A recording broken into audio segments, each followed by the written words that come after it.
ಎರಡು ಮಾತನ್ನು ಆಡಲು ಬಯಸುತ್ತೇನೆ. ಅದೇನೆಂದರೆ, ಇಲ್ಲಿ ನಾವೆಲ್ಲ ಏನು ನಿಷ್ಠಾವಂತ ಜಾತ್ಯತೀತ ಜನತಾದಳದ ಕಾರ್ಯಕರ್ತರು ಸೇರಿದ್ದೀವಿ. ಇದ್ರ ಮುಖ್ಯ ಉದ್ದೇಶ ಏನೆಂದರೆ, ನಮ್ಮ ಇದೇ ತಿಂಗಳು 8ನೇ ತಾರೀಕು ನಿಖಿಲ್ ಕುಮಾರಸ್ವಾಮಿ ಅವರು ನಮ್ಮ ದೊಡ್ಡ ಜನರೊಂದಿಗೆ ಜನತಾದಳದ ಕಾರ್ಯಕ್ರಮಕ್ಕೆ ಭಾಗವಹಿಸಲು ಬರ್ತಾ ಇದ್ದಾರೆ. ಅವ್ರನ್ನ ನಮ್ಮ ಎಲ್ಲ ನಿಷ್ಠಾವಂತ ಕಾರ್ಯಕರ್ತರು ಸ್ವಾಗತಿಸಿ ಗೌರವದಿಂದ ಅವ್ರನ್ನ ಬರಮಾಡಿಕೊಂಡು ಅವ್ರನ್ನ ನಾವು ಭಾಳ ಒಂದು ಇದರಿಂದ ಜನಸಂಖ್ಯೆಯನ್ನು ಸೇರಿಸಿ ಕಾರ್ಯಕ್ರಮವನ್ನು ಯಶಸ್ವಿ ಮಾಡಿಸ್ಬೇಕು ಅನ್ನೋ ಒಂದು ಉದ್ದೇಶದಿಂದ ನಮ್ಮ ಹಿರಿಯ ನಾಯಕರಾದ ಆನಂದಣ್ಣವರ ನೇತೃತ್ವದಲ್ಲಿ ಈ ಕಾರ್ಯಕ್ರಮ ಮಾಡ್ತಾಯಿದ್ದೀವಿ.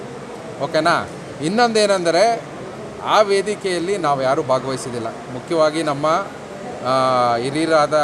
ಹಿರಿಯ ಇವರಾದ ನಮ್ಮ ಉಸ್ಕೂರು ಆನಂದಣ್ಣವರು, ನಾನು ಹಾಗೂ ಹಲವಾರು ಜನ ಸ್ವಲ್ಪ ಗೊಂದಲ ಸೃಷ್ಟಿಯಾಗಿದೆ ನಮ್ಮ ಇದರಲ್ಲಿ. ಆದರೆ ಆ ಗೊಂದಲವನ್ನು ಯಾರೂ ಭಿನ್ನಾಭಿಪ್ರಾಯ ತಗೊಳ್ಳೋ ಬೇಡ.